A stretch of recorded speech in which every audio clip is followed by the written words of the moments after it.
Welcome back to Product and Healthtech, a community for health tech product leaders by product leaders. I'm Ian Harris, President and CEO of Vynyl. Today's guest is Jack Boren, Managing Director at Epic Ventures out of Salt Lake City, Utah. Epic invests in a range of verticals, including biotech, digital health, enterprise software, and cybersecurity, to name but a few. We recently sat down with Jack to kick off our series of talks with health tech investors. Jack takes us behind the scenes to look at how they perform technology due diligence at product-led companies. He also chats with us about remote patient monitoring, design thinking, customer experience, and so much more. Let's jump right into the conversation. Jack, I think it would be really great if we could start off by maybe having you give us a quick overview of yourself and maybe just a quick rundown of Epic Ventures and sort of the types of investments that you're making, and sort of a little bit about Epic. Yeah, absolutely. I'll start with Epic and then I'll transition into me and where I fit into the picture.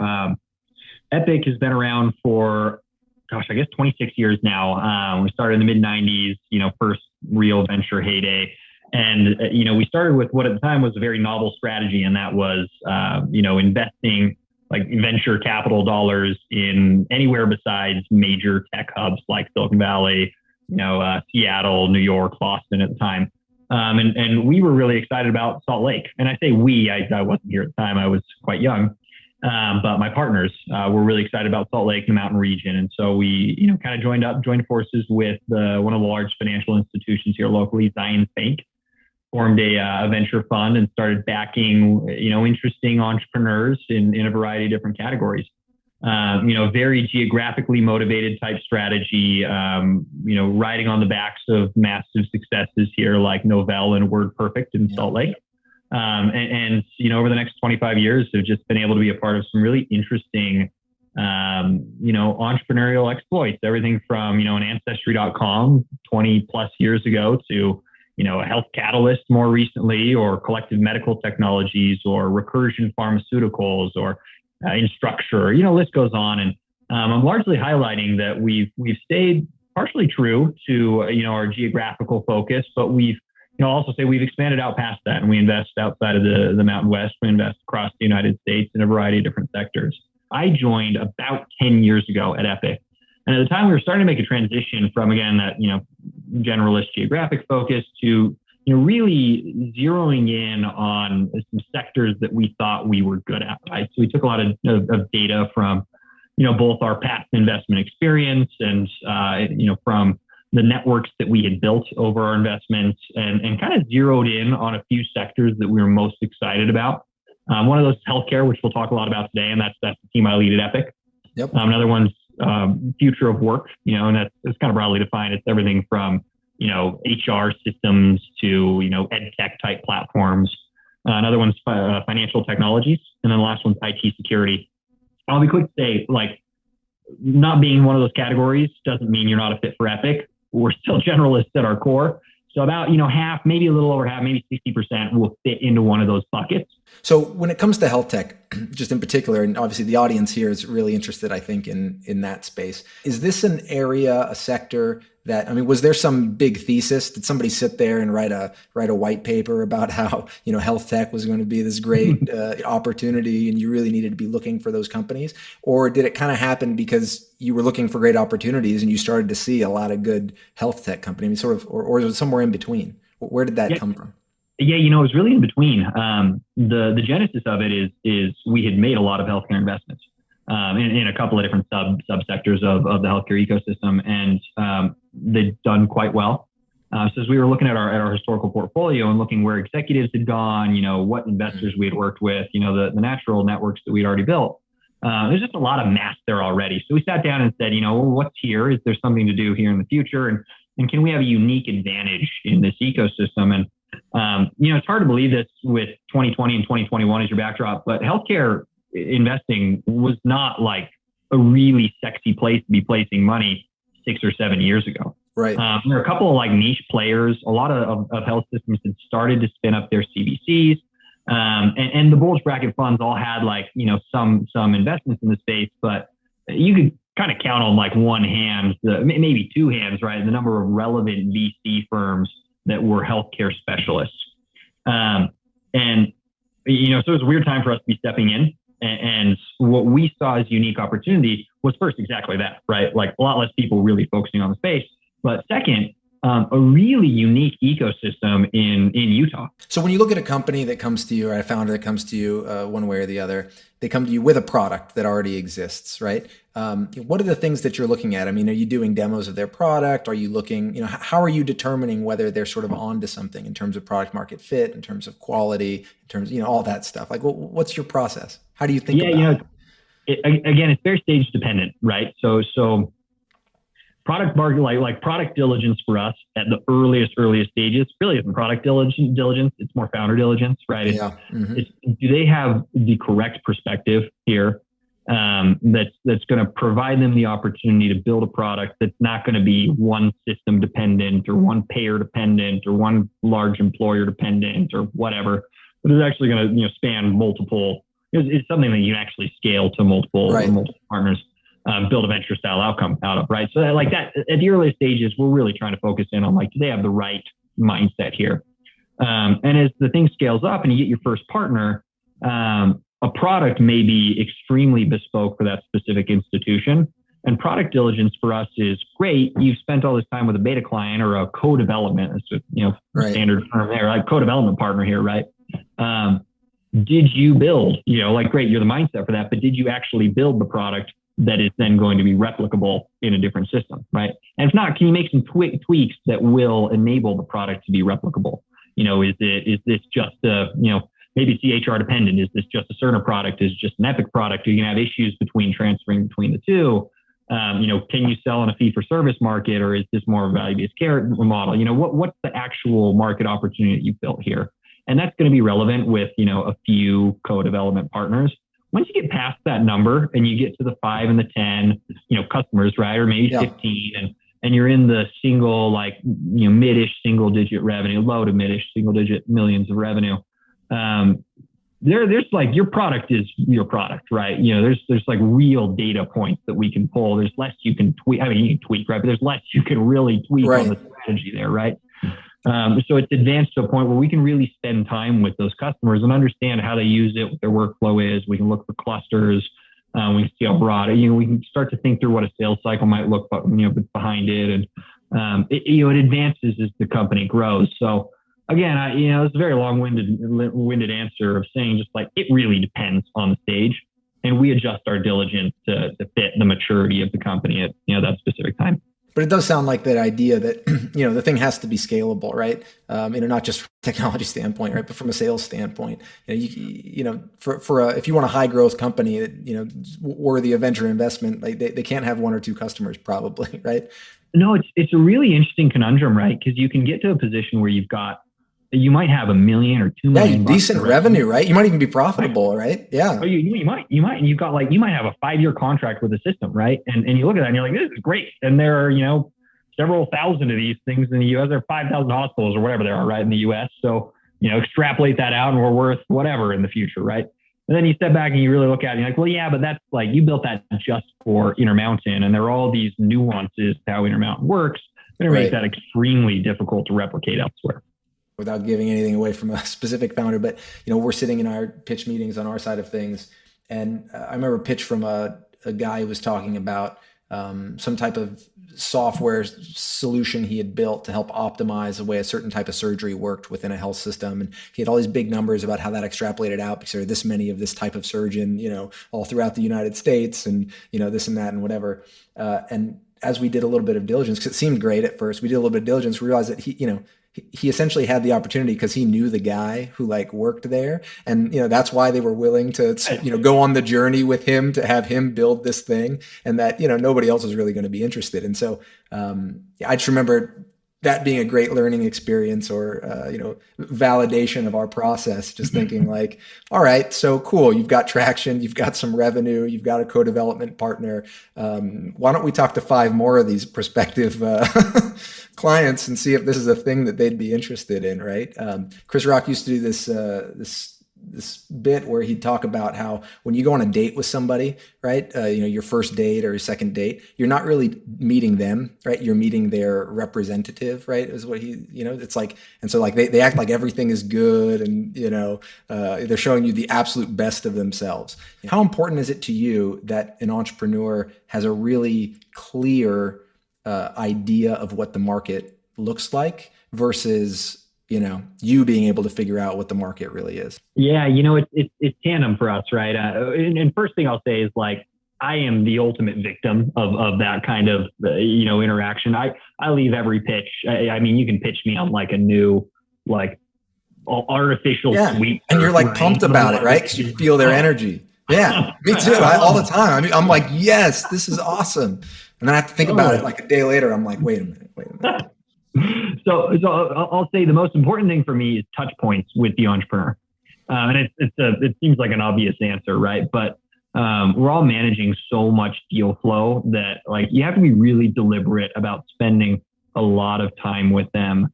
Managing like the diligence you do, right, on the market, on the opportunity, backhand reference checks, whatever, right, backdoor reference checks, whatever, with actual time with the entrepreneur. And it's like there's a balance. There are data points you need to pull together from both sides, and you don't want to get trapped in the on the side of doing too much of your own diligence. I mean, you can't do too much, but like only doing your own diligence and not spending enough time with them to get their perspectives on things. Yeah, because you might get like super turned off by the opportunity when you should be excited about it, or you might get super excited without understanding they're not actually going to apply their business in the way that you think they should with this. So it's just like there's a combination, right?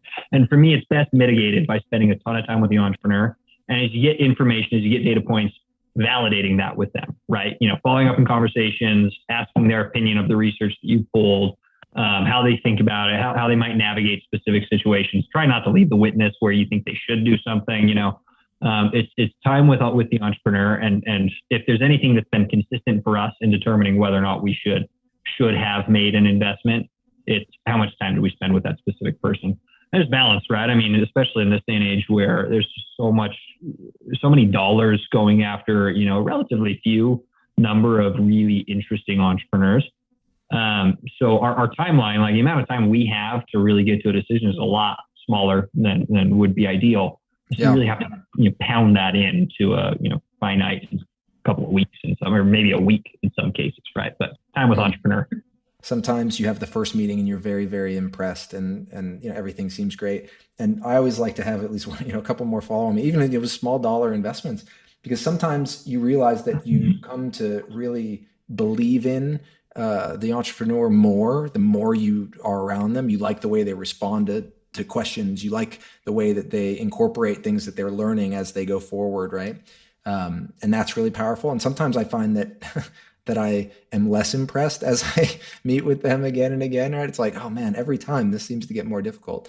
As an entrepreneur though, if you were coaching an entrepreneur, somebody who's trying to go through the fundraising, process. How should an entrepreneur think about that, right? Should they be really proactively? Do you like it when they really proactively follow up with you and they're really, pushing that conversation forward? I mean, what's your preference?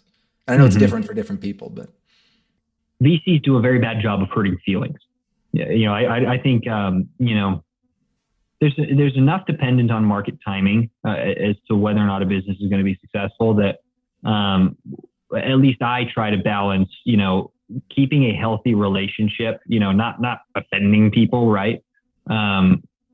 With being respectful of people's time, right? Yeah. So on the one hand, I'd say, and I'll get to what I mean on that, in a second, but on the one hand, I'd say, like, I do really appreciate when a founder is very proactive about following up with me. On the other hand, so in many cases, really, if I'm not being proactive about following up with them, it means I have other things on my plate that are at this moment of time, and for me specifically, a little bit more interesting. And I think one thing I can certainly do better, and probably is true for some of my colleagues, probably not all of them, but some of them, is just being really honest about what we really like and don't like, and honest about timelines, and whether it's realistic that we're going to invest, et cetera, et cetera. And a lot of that is just oversight, right? We're managing so much deal flow, managing so many different personalities that a lot of things just kind of fall through the cracks. But there's a piece of it that's like, you're building your business, you're super excited about it. I don't want to be a wet blanket, right? Right? Like, keep you do you, keep doing it. Here's some advice, but I don't want to, just slam the door in your face kind of thing. Sometimes it's just not a good fit for us, and that is what it is, right? And so you say, look, for one reason or another, I'll give somebody 5 minutes of my explanation as to why from my perspective. And I usually tell them I hope that they're wildly successful and that, this is a huge mistake. And, I hope that they do well. Sometimes I think it becomes harder for me, at least, when I really like the founder, but I don't like their idea, or I don't believe in sort of the projection of where they think they can get to, in terms of how that there's some other issue around that where it's like, well, I'm not telling you to go away forever. I'd love to stay in touch with you, and because if it's not this one, I think your next company might be the one, because you seem great, right? And those ones I think sort of become more difficult because you want to sort of not lead them on, but maybe keep them around, right? It's never personal, right? Like we're just like, we want everybody to be successful, and above all else, like, we recognize that we are wrong all the time, right? Like, we see thousands of deals per year. I personally spend time on well over 100 per year. I spend time as, varying levels of time, right? But I personally spend time on a bunch of these every year, and I'm wrong all the time. Now, hopefully I'm right enough that it makes sense. Historically, we've been right enough that it makes sense for our investors, right? But, I love talking about like an Antiportfolio, right? There are plenty of those businesses where we just didn't get there in time, or didn't have conviction over certain things, and the founder totally proved us wrong. It happens all the time, right? And we don't harbor any resentment. No, I love that. I'm cheering for people, right? I mean, you got to cheer for people. It's good. Good for them. And there's nothing better than that happening, and then us being able to work with them on their next venture, right? Because we've preserved that. Like, that's what we're hoping for, is that we build a relationship such that you leave an interaction with us, and you're still psyched on who we are. We're still, you can still call us, right? We'll still be helpful even if we don't invest, because like you said, like, hopefully we can work together on the next one. So one thing that I've sort of seen, and I don't know if you've seen the same thing, but I see a lot of entrepreneurs, particularly at the early stages, not actually asking for enough money, which sort of gets to what you had just said previously, right? The sales cycles in some of these, or in just the sales cycle, forget about actually implementing and how your actual contract works and when you get to revenue. Just the sales cycle is 18 months, 24 months sometimes, maybe longer. They might have a previous software solution or platform or something that you want them to replace, and they might have 3 years or something remaining on their contract, right? They could sit down with you and say, yeah, this is better. I like it. We want this. Come back to me in 36 months when our existing contract is up, or in a year when we're starting to think about when that contract might be up. And then I see companies asking for $2 million or something that's going to last them for 12 months or something, 6 months worth of financing or something like that, right? So I mean, do you see that? I mean, companies not asking for enough money, particularly at the early stage, being an issue. What's your thought on that? Yeah, I'm going to expand it a little bit, if that's okay. Yeah, please. In a lot of cases, entrepreneurs or the venture flywheel, let's say, has put a lot of entrepreneurs into the position of thinking that raising money is the best route, and is a really important positive indicator for your success as a company, right? It's like a big thing to be really excited about. And for us, obviously, we it's want validating, way, right? Right. Like, yeah. We want you to think it's super validating that we're coming into the business. But in reality, what you're doing is you're taking out a mortgage. You're putting yourself in a position where you bring on a partner who has a very set timeline, who has to return capital in a set number of years, can deploy some, can continue to follow on for a certain extent in your business, but it's going to have to market you to new investors if you need capital, right? You're putting yourself into a different lifestyle. I think the ecosystem, by and large is set up that way, right? And obviously, like, VCs exist because of it, but But I think oftentimes entrepreneurs should just step back and ask themselves a simple question like, should I raise that much? Right. So do I need money? And how much do I actually need? Right. Totally. Right. And one of my favorite examples of this being done well was Collective Medical. I had lunch with the CEO at the time, probably, I don't know, a couple times a year for 3 years, right? Mm-hmm. Essentially saying, hey, we've been friends for years, but, formal lunches all the time, essentially saying like, hey, when you're ready, we want to invest in you. And he's very explicit, like, we will raise capital deliberately to where we can prove the ROI for ourselves for taking on that dilution, right? With the right partners, to do the right things at the right time, right? So this is an entrepreneur that could have had, obviously money from us, but from a variety of different other firms at any given point over that entire, 3-year span, and did not raise until they had, after going through a specific cycle multiple times over multiple years, it said, yes, now it's time to raise for these specific reasons. Here's how we're going to spend the money. Here's why we're comfortable taking on the dilution. And here are the partners we want to raise from. And this is a fabulous approach. And as a result, these are people that preserved, the employees of this business preserved much of their ownership in the company all the way through the end, right? Because they were deliberate about their capital strategy. And the last thing you want to see in an ecosystem is where so much capital is raised at such dilutive prices that you get to the end of an outcome and the founding team doesn't own enough, right? Doesn't own significant amounts of the business. So first off, I'm a strong advocate of founders being extremely deliberate about why, when and why they raise money. Second off, if they are raising money, I completely agree with you that if you're going to hop into that flywheel and you're going to start spending heavy on growth, going into the red pretty substantially to build out your product team, to, sell the product, to add in different executives, whatnot, upskill this business, grow it to a level where we can raise capital in the future, like give yourself a buffer. Yeah. Have enough to get to that milestone and then a little bit too, right? Yeah. Totally. And that's less like that to me is less a, well, it gets back to that budgeting thing, that like proving out your ROI, like, the ultimate question for me is, does this company have a real handle on their cash burn, right? They have a real handle on how they're going to deploy that capital, when they're going to run out of it in a variety of different scenarios, when we need to start fundraising again, and that to me is the most important thing. Like, can you comfortably say that we're raising this money, it's going to get us to this milestone plus 3 to 6 months of real buffer, probably in this environment, probably 6 months of real buffer, so that we can be in a position to, 1, raise more money, 2, run the business profitably, or 3, sell the company, right? Yep. Anyway, so the buffer is really nice. But again, being deliberate about the capital raise is the most important thing to me. You touched on valuation a second ago. Do you think, with all the new investors, money's flooding in, you guys have been investing in Healthtech for a long time. A lot of funds are starting to deploy a lot of money in this space. We've had records, I think, for the last 3 years, maybe more in a row, probably more than that in terms of investment. What do you think about valuations? Are valuations out of control? Valuations have been out of control for 10 years and they keep getting more and more. So, right.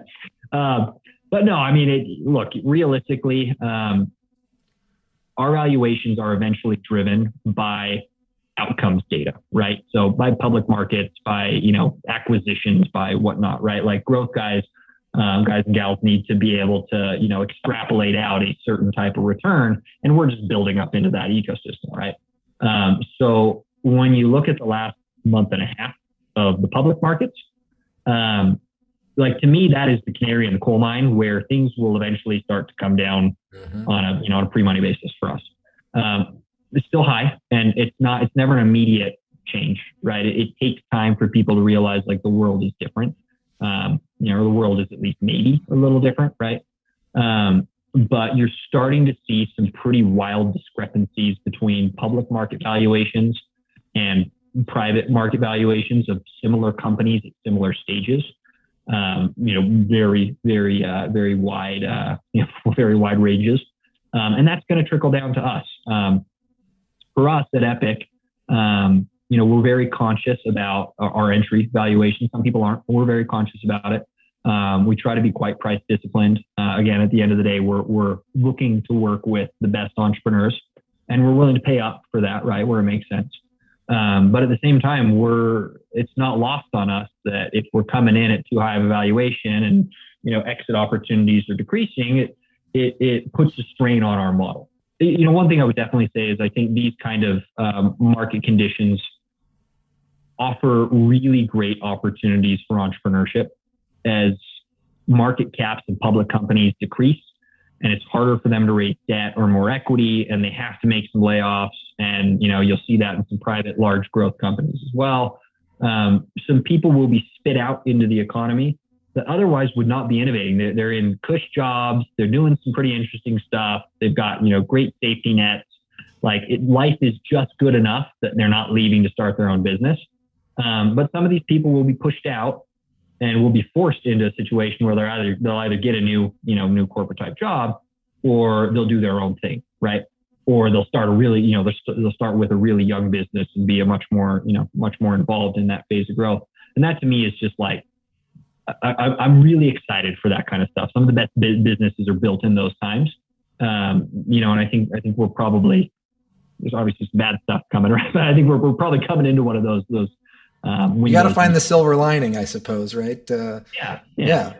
I mean, nobody likes to see layoffs and stuff like that, but I agree. I mean, even personally, I've been in a situation where I was with a startup that didn't make it, and that happens, right? You spin back out and you do something else, and the next thing is much more successful. That's a good thing. That's the process working, I think, often. So I agree with that big time. Thank you so much for spending time with us today. It's been really awesome to hear sort of your stories and you sharing some of this information with us and your perspective. If some of the folks want to get in touch with you or reach out to you, how could they do that? How can they contact you? Yeah, absolutely. First off, Ian, thank you. This is great. Ian and Mark, really appreciate you guys setting this up. Always happy to be here. For us, honestly, if you want to, just reach out directly, grab me on LinkedIn or my email is simple. It's just jack@epicvc.com. I will say, if you're pitching, come through one of my founders, right? Or advisors, LPs, whatever. Find somebody and get an introduction. A warm intro always makes it a better conversation and starts things out great. Love it. Awesome. Thank you so much. Appreciate it. Hey, thanks, guys. Cheers. Thank you so much for joining us today. Don't forget to hit that subscribe button, that like button. And if you want to reach out to us, you can hit us up at productandhealthtech.com.